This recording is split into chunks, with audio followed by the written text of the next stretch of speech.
Thank you very much, Program Director. Before I start, I'd just like to say, everyone, you look so beautiful and handsome. Give yourselves a round of applause. Can you hear me now? Awesome.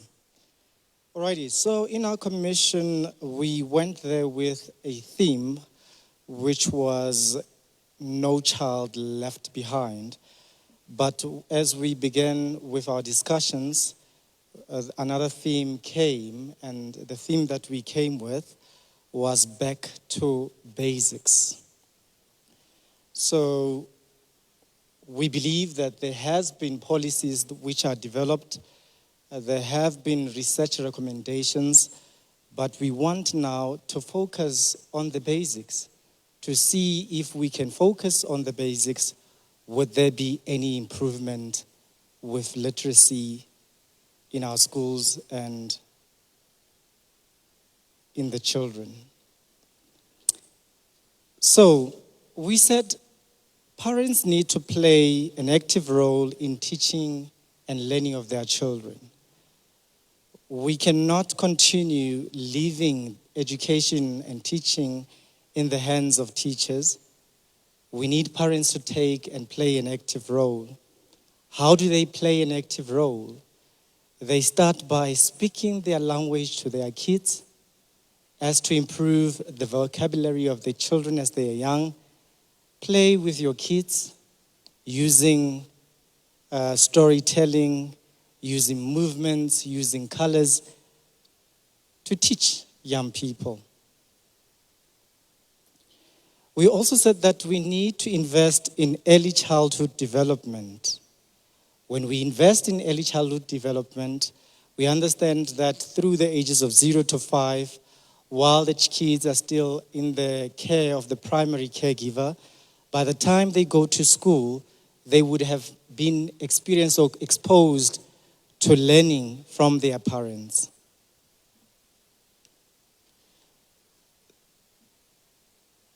So we also looked at the possibility of those parents who are illiterate, who would not be in the position to teach their teach their children. And we said that we need now to link those parents to community resources where they can be taught how to read, or they can be linked with people who can teach their children on their behalf. We also spoke about encouraging multilingualism in society through making our native languages one of the languages that young people are exposed to. And how are we going to do this? We are going to look at community institutions like churches, clinics. They can start by making posters using native languages. So the other concern was, what about other languages? So we said the dominant language in that province would be the one that the posters are created, or would be the language that is displayed on those posters.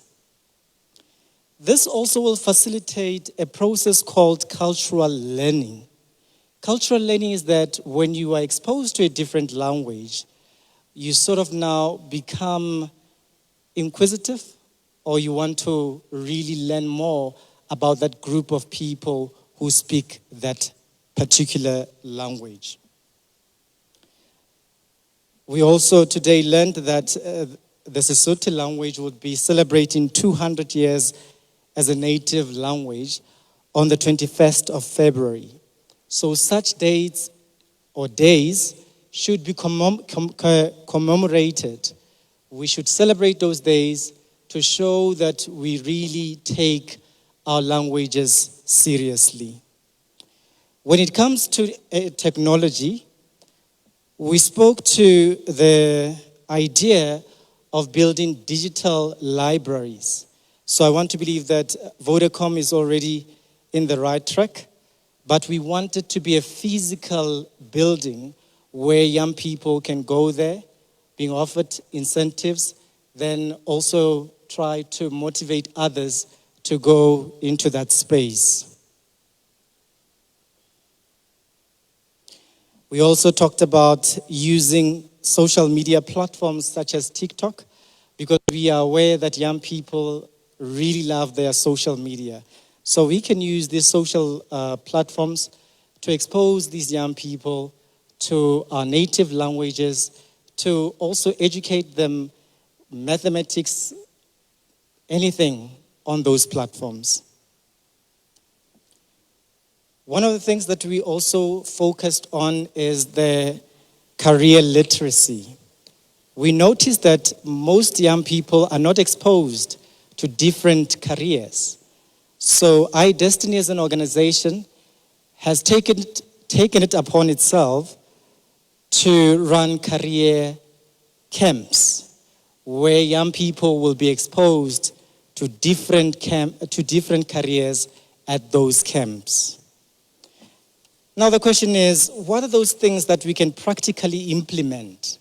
Things that we can start doing by the end of this year, and we say, we have done 1, 2, 3, 4, 5. One of the things that we've thought of is the reading drive, where parents can bring their children with the book that they have been reading, then they share that book or the stories from that book to the general public.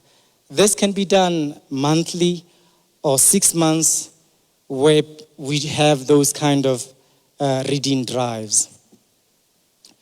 We also spoke about churches, where now a language which is dominant in a province can also be used for scripture instead of just reading the scripture in English, so that those who are not exposed to that language can also be exposed to it. Lastly, we said we are going to promote career literacy through running career camps. So there was a lot of things which we discussed, but I want to believe that the program director spoke about time. So this is the summary of some of the things that we spoke to. Thank you very much.